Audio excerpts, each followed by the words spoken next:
Pourquoi acheter des actions pourrait te permettre de protéger ton épargne, protéger ton argent de l'inflation qui a été vraiment grimpante ces dernières années en France. C'est un concept qui est vraiment simple que je vais détailler aujourd'hui, expliquer aujourd'hui. Il faut comprendre que l'inflation, c'est simplement l'augmentation des prix.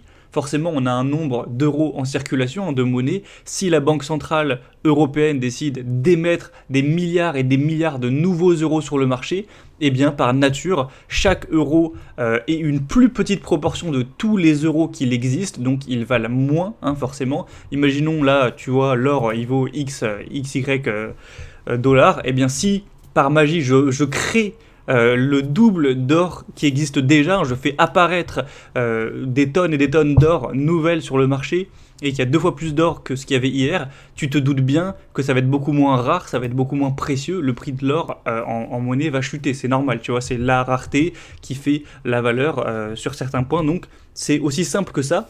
Et vu qu'en fait la Banque Centrale Européenne ne cesse de émettre de la monnaie tous les ans, et ça ne risque pas de s'arrêter, forcément, la monnaie, donc l'euro en l'occurrence, se dévalue, et ça ne s'arrêtera pas. Et c'est pareil avec le dollar.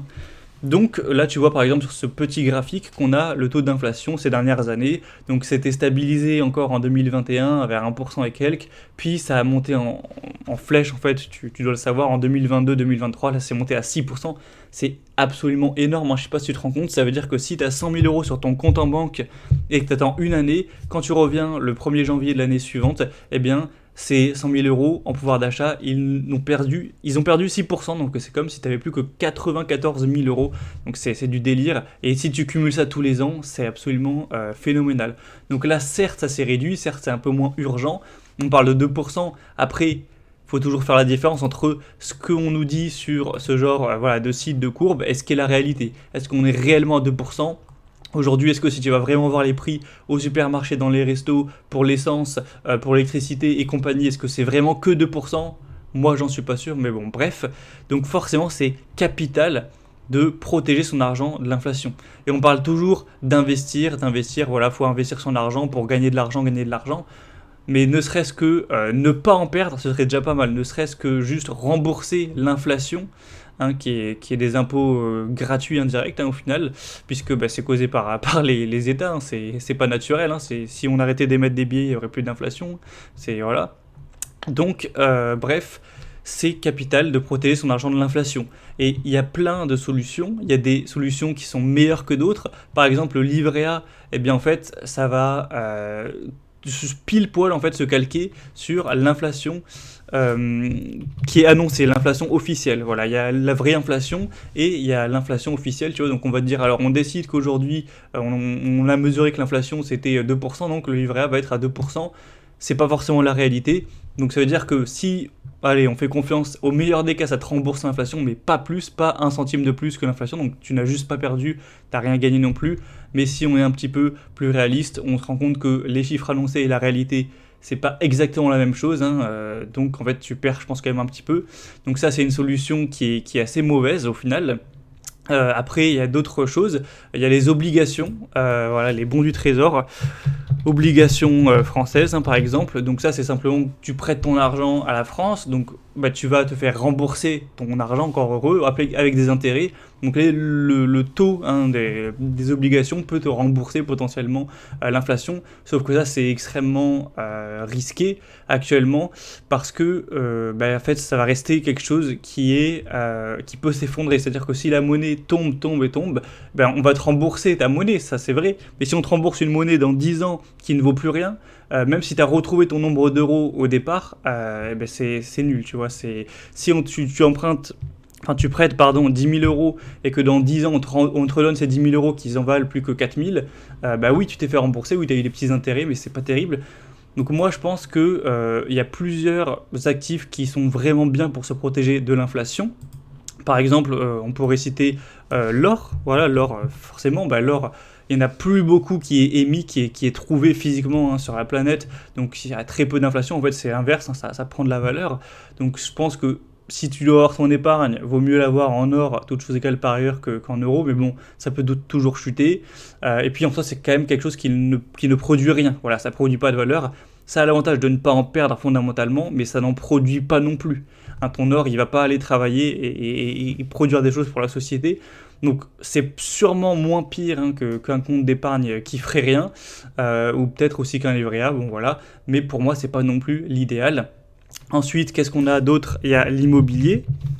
Et ça, bon, bah, en France, c'est bien connu, hein, tout le monde parle d'immobilier tout le temps. Et effectivement, là, pour le coup, ça va te protéger de l'inflation, puisque bah, si tu achètes un appartement et que par la suite les prix montent, voilà, tout grimpe, la monnaie se dévalue, hein, on peut le voir dans le sens qu'on veut, eh bien, le supermarché, les courses vont coûter plus cher, la pompe à essence, ça va coûter plus cher, les cadeaux, les jouets, ça va coûter plus cher, et le logement, le loyer, l'immobilier, oui, ça va coûter plus cher. Donc effectivement, normalement, après tu peux toujours prendre dans une zone où la demande s'effondre, etc., etc.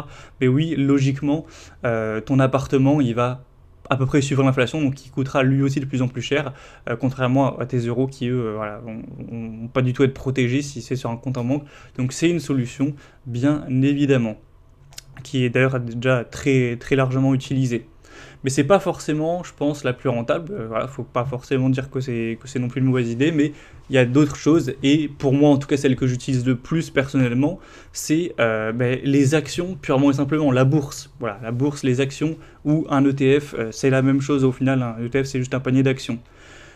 Alors c'est tout à fait, c'est tout à fait quelque chose qui est protégé de l'inflation, parce que tu te doutes bien que si tout coûte plus cher, donc au supermarché ça coûte plus cher, à la pompe à essence ça coûte plus cher, quand tu veux acheter un vélo ça coûte plus cher, c'est juste que les prix montent.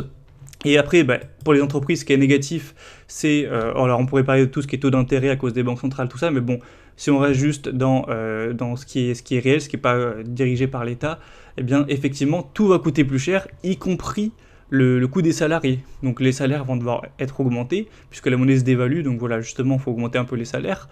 Et du coup, par contre, en fait, les rentrées d'argent aussi vont augmenter. Parce que si tu as une société... Donc voilà, ça peut être tout et n'importe quoi, on va taper Bourse Française, on va voir ce qui sort. Donc si imaginons tu as LVMH voilà, qui vend ses sacs à main, qui vend ses parfums, ils vont coûter plus cher, donc le chiffre d'affaires il va monter, et les coûts des salariés aussi vont monter, donc en fait ça va juste faire un équilibre. La société va engranger plus d'argent de chiffre d'affaires, elle va faire plus de ventes puisque tout coûte plus cher, elle va payer un peu plus cher ses salariés, donc elle va ne pas gagner littéralement plus d'argent, mais ça va juste être proportionnel. Donc ça va être neutre. Elle va gagner plus, elle va dépenser plus. Donc en gros, pour elle, donc pour LVMH, sans parler des effets macroéconomiques que l'inflation cause sur la consommation, mais juste en termes simples, imaginons demain, je claque des doigts, l'euro perd 50% de sa valeur, voilà, l'euro vaut 2 fois moins, eh bien les sacs vont coûter 2 fois plus cher, les salaires vont coûter 2 fois plus cher, et puis l'énergie et tout le reste, tous les coûts de production, au final... LVMH va avoir un chiffre d'affaires qui va doubler, qui va faire x2, va avoir des coûts de production qui vont faire x2, au final ça va rien lui changer, tu vois, ça va juste être comme avant. Donc forcément, le bénéfice aussi va faire x2, bon pas en valeur mais du coup en monnaie, en euros, donc l'action logiquement va faire x2, et du coup tes euros vaudront 2 fois moins, mais si ton action LVMH a fait x2, et bien en fait tu vas juste être protégé de l'inflation, tu vois ce que je veux dire? Et c'est pareil avec toutes les actions en fait, qu'on prenne Total, qu'on prenne FDJ, qu'on prenne voilà, tout et n'importe quoi en fait, n'importe quelle action, eh bien elles vont être impactées positivement par l'inflation, enfin positivement, elles vont être anti-inflation puisque leur chiffre d'affaires va grimper s'il y a de l'inflation, tu vois, donc pour elles ça va vraiment faire un bouclier, et c'est OSEF. Et d'ailleurs je pourrais te citer l'exemple de la bourse turque, donc hop, je vais essayer de l'afficher. La bourse turque, qui en fait, je pense que tu t'as entendu parler qu'il y avait eu énormément d'inflation en Turquie ces dernières années. Donc voilà, c'est la livre turque, il me semble, la monnaie qui a complètement, qui s'est dévalorisée de manière absolument folle. Et du coup, si on prend la bourse turque, vu que la monnaie s'est dévalorisée, eh bien toutes les sociétés coûtaient plus cher en cette monnaie, et du coup la bourse a monté. Donc au final, si tu avais ces actions en livre turc, t'as pas réellement gagné de l'argent, tu as juste protégé ton argent de l'inflation. Mais il faut comprendre que le Turc qui avait tout son argent sur un ETF des actions turques, il a rien perdu et rien gagné. Voilà, vu que sa monnaie s'est divisée par, imaginons, 5, mais ses actions fait x5, donc pour lui, rien n'a changé, c'est ok. Mais pour le pauvre vieux qui avait gardé toute son épargne sur un compte, bah, ça a juste fait diviser par 5 sans rien en contrepartie. Donc, entre avoir ton argent qui se divise par 5 ou rien, c'est quand même une sacrée différence. Si on prend la bourse turque, en dollars ou en euros, la monnaie qui n'a pas été trop inflationniste, et bien tu vois là sur la courbe, en fait ça n'a pas tellement monté en réel, c'est juste plutôt la monnaie turque qui s'est effondrée, ça fait une corrélation inverse à chaque fois. Donc si l'euro s'effondre, les actions en euros elles vont faire quoi? Elles vont grimper, donc ça va te protéger ton pouvoir d'achat. Donc voilà, c'était juste un petit point que je souhaitais faire, voilà, pour parler un petit peu d'inflation, puisque c'est vrai que ces dernières années, ça a été assez important, et puis c'est quelque chose d'invisible, voilà, qu'on ne peut pas réellement voir, mais qui est hyper important. Donc investir en bourse, c'est excellent pour s'enrichir, parce que moi, ma vision, mon point de vue, c'est que tu peux faire plus que l'inflation. Voilà, si l'inflation est à 4% par an, le but c'est pas de faire 4% par an et de juste ne pas perdre de pouvoir d'achat, le but c'est quand même de faire un surplus de l'inflation pour gagner réellement de l'argent et s'enrichir, mais ça sert aussi juste à rembourser l'inflation, entre guillemets, forcément c'est les deux. Et au final, la bourse, bon, on se demande toujours, voilà, ça monte, mais ça fait des dizaines d'années, des siècles que ça monte, comment c'est possible? D'une part, oui, on a une croissance, les dividendes accumulés et tout, mais c'est aussi en fait une grande partie l'inflation. Puisque ça fait maintenant plusieurs dizaines d'années que voilà, il n'y a plus l'étalon or sur le dollar notamment, donc il y a l'inflation qui a été mise en place, qui s'est accélérée en monde. Donc, en gros, tant que ce sera ce système et tant qu'il y aura des nouveaux billets qui sont émis, de la monnaie qui est imprimée, en fait, l'inflation continuera et la bourse montera à l'infini, puisque c'est pas que les sociétés vont coûter plus cher de valeur, c'est juste que la monnaie dans laquelle elles sont cotées va diminuer. Donc si ça continue, ça montera toujours à l'infini. Donc c'est aussi une des raisons de pourquoi la bourse est haussière, plus que la croissance des actions, de leurs bénéfices, de leur rentabilité, c'est juste l'inflation en fait. Donc voilà, c'était une petite vidéo. Donc voilà, moi si je voulais dire à quelqu'un qui veut se protéger de l'inflation sans même parler de devenir riche, s'enrichir ni rien, je dirais ton épargne ne la mets surtout pas dans quelque chose qui est coté qui est des euros en fait, donc pas d'obligation.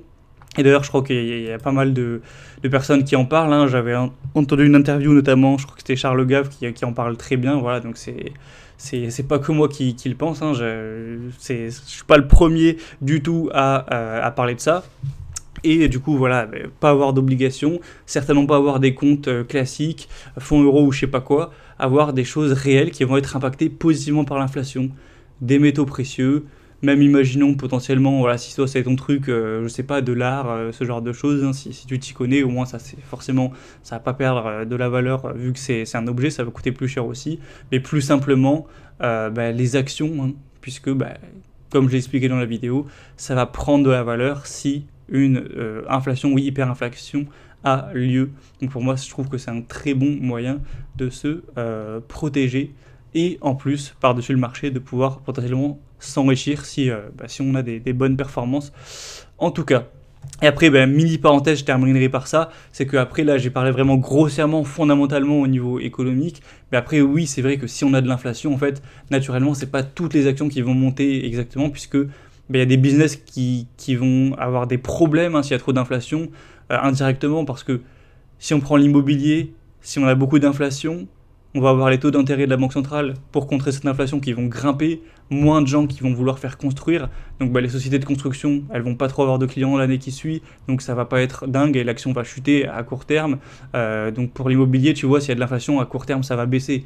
Donc voilà, il y a ce genre de petites dynamiques, et pareil pour la consommation discrétionnaire, une société qui fait des voitures, comme imaginons Stellantis, s'il y a énormément d'inflation, les gens vont moins avoir à court terme la possibilité, le pouvoir d'acheter des voitures neuves, puisqu'ils auront moins de pouvoir d'achat, et en plus les taux seront élevés pour faire des prêts, donc ils vont peut-être pas trop acheter de voitures l'année qui suit, Stellantis va voir ses ventes s'effondrer et le cours va chuter, tu vois.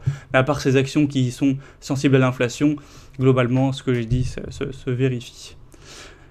Donc c'était tout pour cette petite vidéo. Si tu as apprécié une vidéo un peu plus sur l'économie, un peu plus en général, plutôt que simplement sur le stock picking, tu peux me dire en commentaire et liker la vidéo.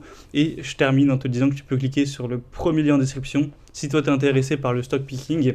choisir ses actions pour gagner plus qu'avec un ETF en bourse. Donc c'est gratuit, hein, tu peux cliquer sur le lien en description et recevoir ma formation créer un portefeuille en bourse qui permet de battre le marché, faire mieux que les ETF pour s'enrichir en bourse. Donc tu peux cliquer juste en dessous, c'est gratuit.